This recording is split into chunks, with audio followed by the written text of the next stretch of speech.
The Arizona sky stretched wide and merciless, painted in fading shades of orange and bruised purple. Out there, a man could live his whole life without another soul knowing he existed. And maybe that was fine by Jack Briggs. For years he'd chosen solitude over the chaos of towns and the treachery of men.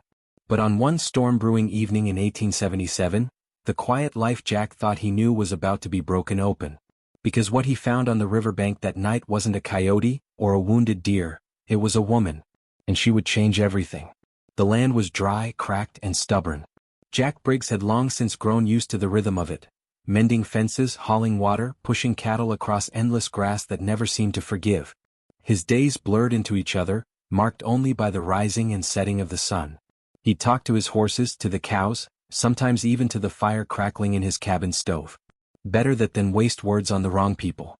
Folks in the territory had sharp tongues, sharper eyes, and no patience for a man who kept to himself.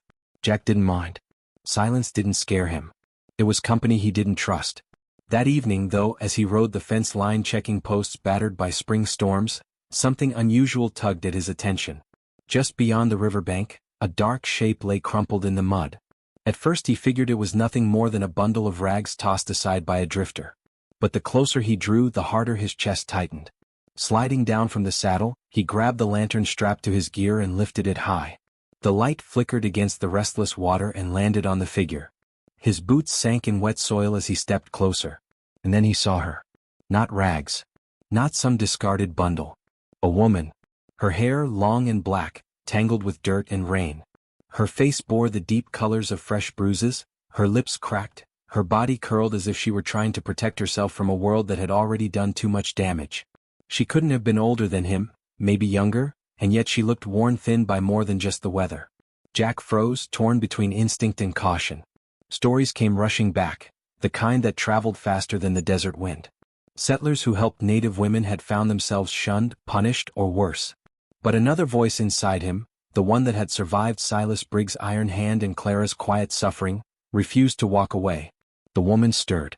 Her eyes cracked open, dark and piercing even in her weakness. She muttered words he couldn't understand and tried to push him back with trembling hands. The effort was pitiful, her strength was gone. Her body slumped, her fight drained. Jack clenched his jaw. He didn't know what devil he might be inviting into his life, but he knew what he couldn't do, leave her to die alone in the mud. Carefully, he slid his arms beneath her fragile frame, lifting her as though she were made of glass. Her weight was little more than a child's. She sagged against him, head resting against his chest as the storm broke overhead, rain spitting cold against the back of his neck. Mounting his horse with her cradled in front of him, Jack turned toward the dim light of his cabin. The hoofbeats echoed steady in the storm, each step pulling him deeper into something he couldn't yet name. By the time he shoved the cabin door open, both of them were soaked through. He laid her gently near the fire, stripped off his wet coat, and stood staring at her battered face in the flickering glow. His cabin had always been a refuge from the world's cruelty. Tonight, it felt like the beginning of a story bigger than he had ever bargained for. And Jack Briggs knew, once you crossed that line there was no going back. The storm raged on, beating against the shutters as if the desert itself wanted in. Jack Briggs dropped a fresh log into the fire, the flames snapping high, warming the chill from his bones. He turned back to the woman lying on the rag rug near the hearth. Her breathing came shallow, every rise of her chest a struggle. The quilt he'd pulled from a cedar chest barely covered her frame. Jack crouched down, setting his lantern beside her. "You're safe here," he said softly, though he doubted she understood. His voice felt clumsy in the hush of the room. He poured water into a tin cup and tried to guide it to her lips. At first she resisted, turning her face away, dark eyes glinting with suspicion.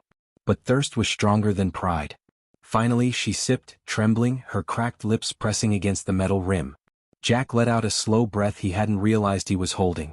He found a heel of bread on the table and broke it in two. When he held it out, she hesitated as if the offer itself might be a trick. Then, with careful fingers, she accepted and chewed in silence. Her gaze never left him. Jack leaned back on his heels, studying her. She was wounded, cuts along her temple, bruises scattered across her arms. Whoever had put them there hadn't held back. He heated water in a dented kettle, dipped a cloth and began cleaning the worst of the cuts. She flinched each time the cloth touched her skin, but she didn't pull away. Her stubbornness struck him. Even broken, she carried herself with a fire that couldn't be smothered. By midnight, her breathing had steadied, but her eyes still tracked him like a hawk. Jack settled into the chair by the fire, boots heavy on the floorboards. Outside, the wind howled, rattling the cabin like bones in a tin can. Inside, two strangers shared a silence sharper than words. It wasn't until hours later, when the fire burned low, that she spoke. Her voice was barely more than a rasp, accented but clear. Run. Jack sat forward, elbows on his knees. Run. She swallowed, clutching the quilt tighter. They force marriage. Old man. I say no. Her voice cracked, eyes falling. They beat. Leave me. Jack's jaw locked tight. He felt heat rise in his chest, the same heat he'd felt as a boy watching his father Silas raise a hand to his mother Clara. Violence carried the same stench no matter where it came from. No one deserves that, Jack said, his voice low but steady. For the first time her eyes softened. The wall of suspicion didn't vanish, but it shifted, cracked just enough to let a glimmer of trust through. She lay back, exhausted, her breaths easing into the rhythm of sleep. Jack stayed awake, staring into the flames, the storm still pounding outside. He knew the choice he'd made wasn't simple. Shelter her, and he might find himself at odds with the world beyond his door. But leaving her behind hadn't been an option. He leaned forward, elbows braced on his knees, fists tight. Not while you're under my roof, he whispered to the fire. When dawn finally bled through the shutters, Jack hadn't slept a wink. He rose stiffly, looked back at the woman still wrapped in his quilt, and felt something shift inside him. The storm had passed, but nothing about his life would ever be the same. Morning came soft and pale, light seeping through the cracks of the shutters. Jack Briggs stirred the embers of the fire back to life, the crackle filling the cabin. He poured himself a cup of bitter coffee, the kind that chewed at a man's insides, and watched the woman resting on the rug. She wasn't sleeping anymore. Her eyes were open, sharp as obsidian, following every move he made. She looked less fragile in daylight, though the bruises still told their story. Jack set the cup down and crouched near her again. "You've got a name?" he asked gently. Her lips parted, uncertain. Then, in a voice still rough from the night, she whispered, "Isla." Jack nodded slowly, testing the sound of it in his mind. "Isla," he repeated, steady and respectful. She pulled the quilt tighter and sat up against the wall, her movements careful, guarded. For a while they said nothing. The silence between them was thick, like the hush before a storm. Jack broke it first. "You said someone tried to force you." Her eyes flickered with fire, a flash of pride beneath the hurt. She spoke slowly, broken English stitched together with stubborn resolve. "Crow. Power. You want me wife." She spat the word as though it carried poison. "I say no." He beat. "Others, help him." "I run." Jack's jaw tightened until it ached. He had no love for bullies, and the picture her words painted turned his stomach. Crow wasn't just some man, he was a predator cloaked in authority, the kind who believed fear was a chain that could bind people for life.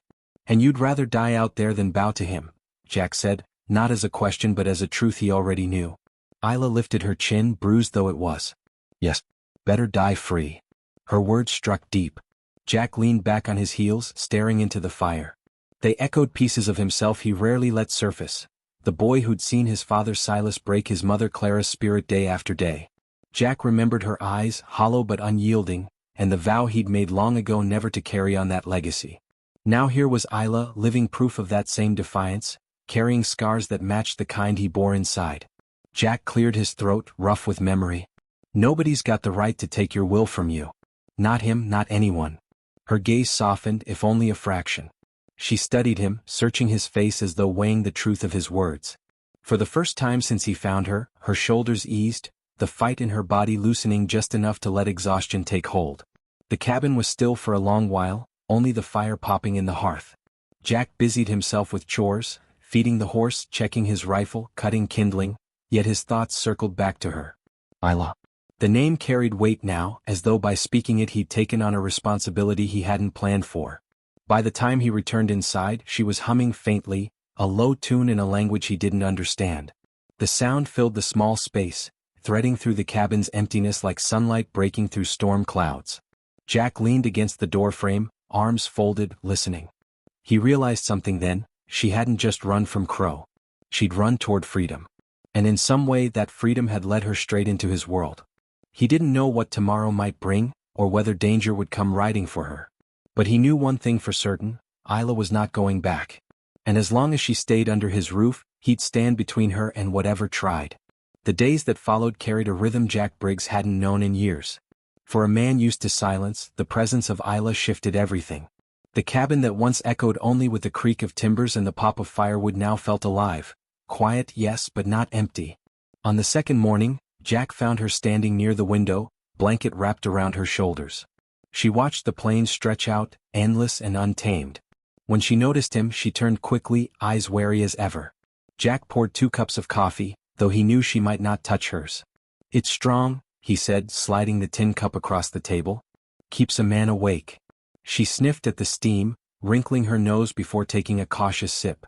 The bitterness startled her, but she didn't spit it out. Jack chuckled under his breath, a sound rusty from disuse. That was the beginning. Little by little they bridged the canyon between them. Jack pointed at things in the cabin, bread, chair, fire, speaking the English words slowly with patience he didn't know he possessed. Isla repeated them, her accent heavy but her determination fierce. When she mispronounced, Jack tried again and again until the word finally landed right. In return, Isla offered him pieces of her own tongue. Words carried on her voice like the wind sweeping the mesa. He stumbled, his mouth clumsy, but she corrected him with a small tilt of her head or a quiet smile. For the first time in a long while, laughter touched his home, low, hesitant, but real. One evening, after a long day mending a gate, Jack returned to find Isla humming by the fire. She had laid out bread he'd left from the morning, warmed it on the hearth, and kept the flames alive in his absence. The melody she sang was foreign, lilting and strong, yet it softened the cabin's edges. Jack stopped in the doorway, sweat streaking his brow, boots heavy with mud. For a moment, he simply listened, caught off guard by the gentleness of it all. He realized then how deeply silence had ruled his life, how strange and welcome it was to hear another voice, her voice filling the air. That night they sat across from each other at the rough wooden table, the fire throwing shadows that danced along the walls. Isla practiced her words carefully. "Land big. Work strong. You alone. Long time." Jack nodded. "Too long." She tilted her head, eyes narrowing in curiosity. Then, for the first time since he'd found her, her lips curved, not quite a smile but close enough to catch his breath. Encouraged, Jack asked gently, "And you? Before this?" Her face grew solemn. She spoke of her village, of laughter around campfires, of brothers she hadn't seen in years. The words came haltingly but the meaning was clear. A life stolen, a future broken apart by Crow's greed. Jack listened, his chest tightening. He saw in her not just a survivor, but a woman still standing tall despite everything meant to break her. When the fire dimmed low, they lingered in the glow, 2 worlds pressed into one small room. The distance between them, once as wide as the desert, began to shrink, bridged not by force but by choice. And for the first time in years, Jack realized his cabin wasn't just a shelter anymore. It was becoming a home. The days rolled on, stitched together by hard work and the quiet company of Isla. Jack Briggs found himself pausing more often than he ever had, watching her sweep the floor, tend the fire, or hum to herself while setting bread on the table. The cabin was no longer a place of echoing silence. It had a rhythm now, one that reminded him of something long buried. But memory has a way of creeping in, especially when the nights grow long and a man is left alone with his thoughts. One evening, after putting the cattle to rest, Jack sat by the fire sharpening his knife. Isla rested nearby, her hands busy with mending a tear in the quilt she'd claimed as her own. The crackle of the flames pulled him backward into a different home, a different fire. He saw Silas, his father, sitting with a bottle in hand, the smell of sweat and whiskey clinging to him like a second skin.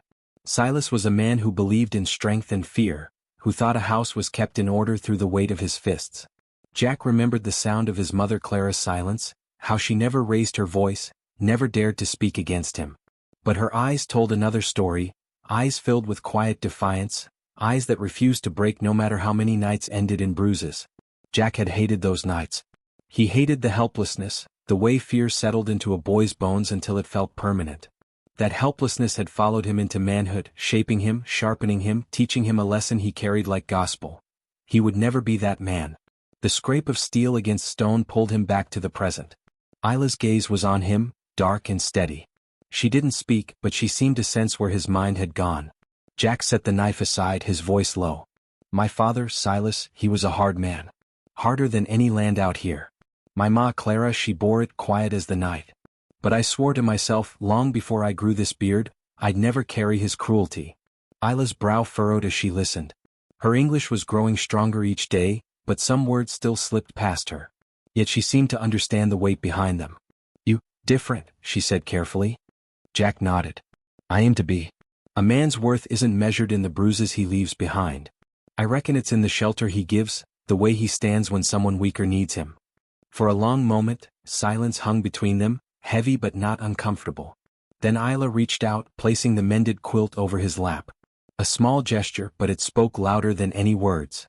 Jack looked down at the careful stitches, at the fabric patched together with patience and determination. Much like Isla herself, scarred but stronger for it. That night, as the fire burned low, Jack found himself watching her not as a stranger under his roof but as something far more. She wasn't just surviving, she was choosing to live, and in doing so she was teaching him what it meant to share that choice. The ghosts of Silas and Clara still lingered, but Jack knew one truth above all. Isla would never feel the weight of that same darkness while she remained by his side. And for the first time in years, Jack felt his vow was more than just words, it was a promise already being kept. The wind whistled across the plains, carrying the smell of dust and sage into the cabin. Jack Briggs leaned against the doorframe, arms crossed, watching Isla as she knelt by the hearth. She was stronger now. The bruises on her face had begun to fade, leaving behind only faint shadows. Her eyes, however, burned brighter each day, steady, unyielding, like embers refusing to die out. Jack had been waiting for this moment. He could feel it building like thunder before a storm. And it came one morning, simple but sharp, as Isla turned from the fire and looked straight at him. "I not go back," she said, her words clipped but clear. Jack straightened, his chest tightening. "Back? To Crow?" Her jaw tightened, the muscles along her neck stiff with resolve. "Yes. If I go, he find me. Beat me. Take me." She shook her head firmly. "I choose here."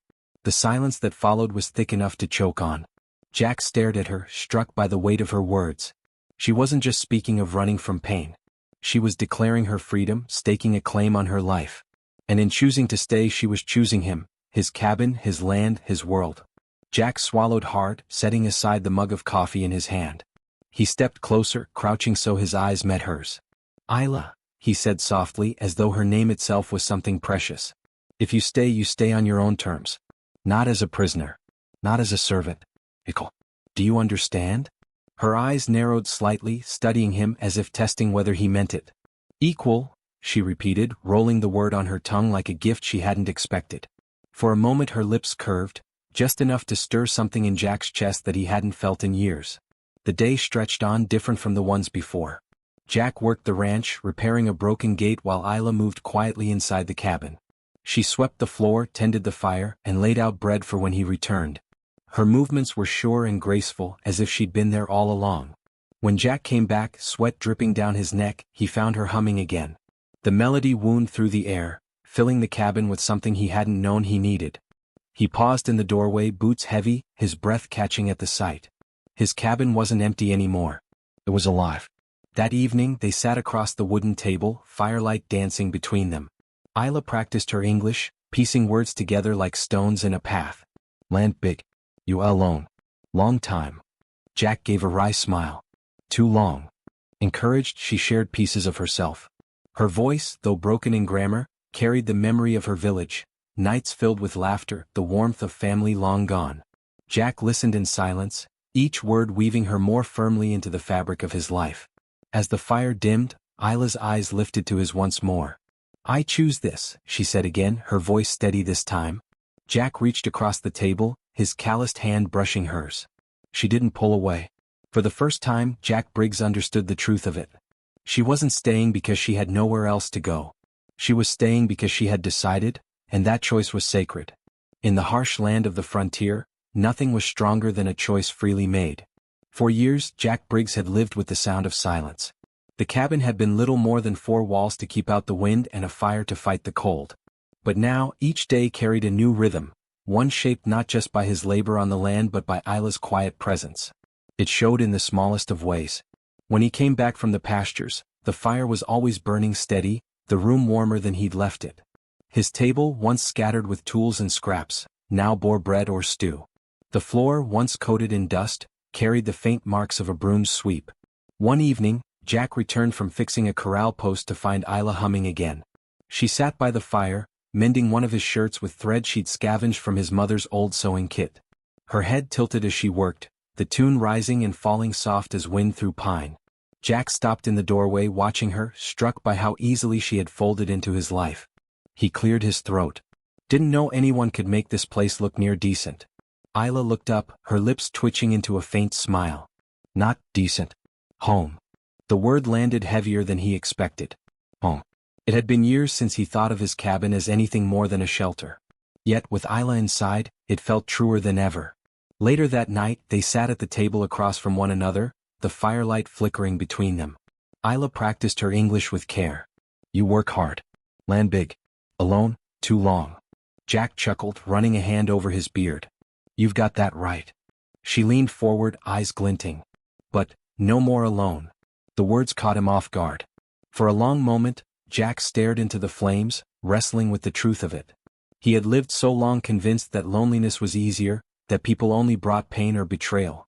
Yet here she was, turning silence into song, making his cabin a place worth coming back to. The days blurred into weeks.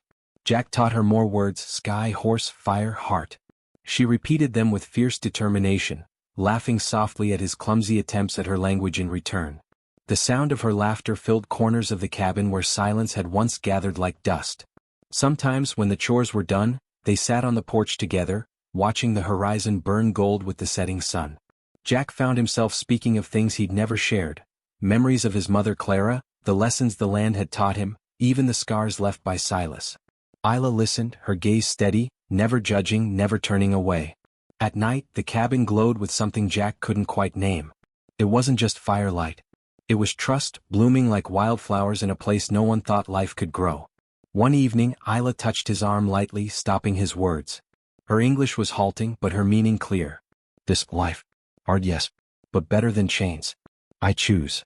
Jack swallowed, his throat dry. He nodded slowly. Then I'll make sure it stays that way. For the first time in years, Jack Briggs felt the weight of loneliness lifting from his shoulders. The cabin was no longer a refuge for one man. It was alive, with warmth, with laughter, with the fragile beginnings of something that felt a lot like love. The sun was climbing when Jack Briggs spotted them. He had been mending a section of fence along the northern edge of his land when three figures appeared against the far horizon. They moved swift and sure, horseback silhouettes cutting sharp against the pale blue sky. Even from a distance, Jack knew they weren't settlers. His gut tightened. Apache riders. He dropped his tools, slung the rifle across his shoulder and mounted his horse. Dust rose behind him as he rode hard back toward the cabin. By the time he reached the clearing, Isla was already outside, gathering kindling. She froze when she saw the look on his face. They're coming, Jack said, swinging down from the saddle. His voice was rough, urgent. Her dark eyes widened, then dimmed with understanding. She whispered a word in her tongue, low, heavy with warning. Duke? Clay. The names rolled off her lips like stones. Jack didn't know them, but he didn't need to. He could see the fear in her eyes, the recognition of men she once called her own. Jack moved to the doorway, cocking the rifle, his jaw set. If they mean to take you back, they'll have to go through me. Isla grabbed his arm, her fingers trembling. No fight, she pleaded. Her English was stronger now, though her voice shook. Blood bring more blood. He hesitated, torn between instinct and reason. The memory of Silas's fists rose unbidden. Violence breeding more violence, the endless cycle he had sworn to break. Jack's grip on the rifle loosened, though he kept it ready. The riders slowed as they neared, dust swirling around them. They reined in just short of the cabin, eyes sharp, expressions hard. The man in front, Duke, broad-shouldered and grim, called out in words Jack couldn't understand. His tone was sharp, demanding. Isla stepped forward before Jack could stop her. She stood tall, blanket slipping from her shoulders, her voice steady as she answered in her own tongue. The exchange cut through the air, sharp and tense like blades clashing. Jack's heart pounded as he watched. He couldn't understand the words, but he understood the weight. He saw it in Isla's face, in the fire burning through her fear. Finally, Duke spat into the dirt, his glare cutting from Isla to Jack. Then, with a harsh bark, he turned his horse. Jeb and Clay followed, their eyes lingering with a promise of unfinished business. The three riders galloped off, swallowed by the horizon. The silence that followed was heavier than gunfire. Jack lowered his rifle slowly, his hands trembling despite his steady aim. He turned to Isla. "What did you tell them?" She looked at him, her face pale but her eyes fierce. "I tell them I'm free. I'm not his. I choose." The words hit Jack harder than any bullet. She hadn't just stood up to Crow's men, she had stood for herself, for her freedom, for the life she had chosen with him. Pride swelled in his chest, tangled with fear. He knew they would not give up so easily. But as he looked at Isla, unbroken in the doorway of his cabin, he also knew one thing. Whatever storm was coming, they would face it together. The dust from Duke, Jeb, and Clay's horses still hung in the air when Isla stepped back inside the cabin. Her hands trembled, but her eyes held steady. Jack Briggs shut the door behind her, lowering the rifle against the wall. For a long while neither spoke. The only sound was the steady pop of the fire, as if the flames themselves were waiting to hear what came next. Finally, Jack broke the silence. "They'll be back." Isla nodded once, slow and certain. "Yes." "Crow not stop." He send again. Jack raked a hand through his hair, pacing across the wooden floor. He had stared down plenty of dangers on the frontier, storms, rustlers, even the occasional outlaw, but this was different. This was personal. "You risked your life out there," he said, his voice low, edged with worry. "Standing in front of them like that." Her reply was quiet but unshaken. "I not hide. If I hide, always running. I say no. I free." The words stopped Jack cold. He turned, watching her as she straightened her back, refusing to cower. There was strength in her voice, the kind forged by fire and pain, and it struck something deep inside him. "You've got more grit than any man I've ever known," he admitted, his voice softer now. "Silas used to say a person's worth was measured in how much they could endure. I reckon he never met someone like you." Isla tilted her head at the name. "Silas." Jack hesitated, then let out a breath. "My father. He believed in fists, not kindness. Thought fear made a man strong. My ma, Clara, she carried scars on the inside. I swore I'd never be like him."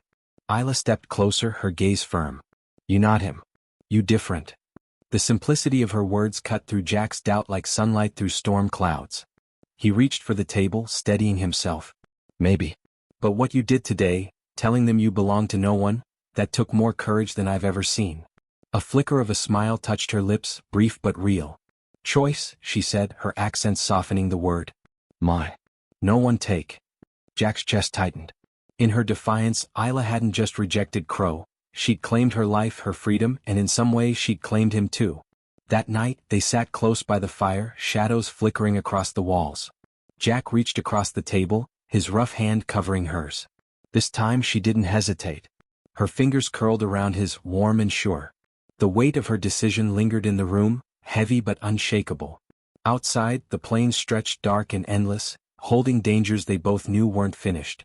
Yet inside the cabin, something stronger took root: trust, respect, and a bond forged not by chance but by choice. Jack spoke finally, his voice low and steady.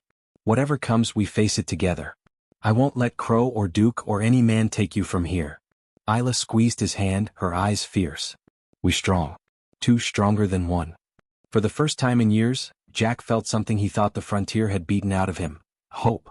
Not the fragile kind that breaks with the first storm, but the steady kind that grows when two souls stand side by side, refusing to bend.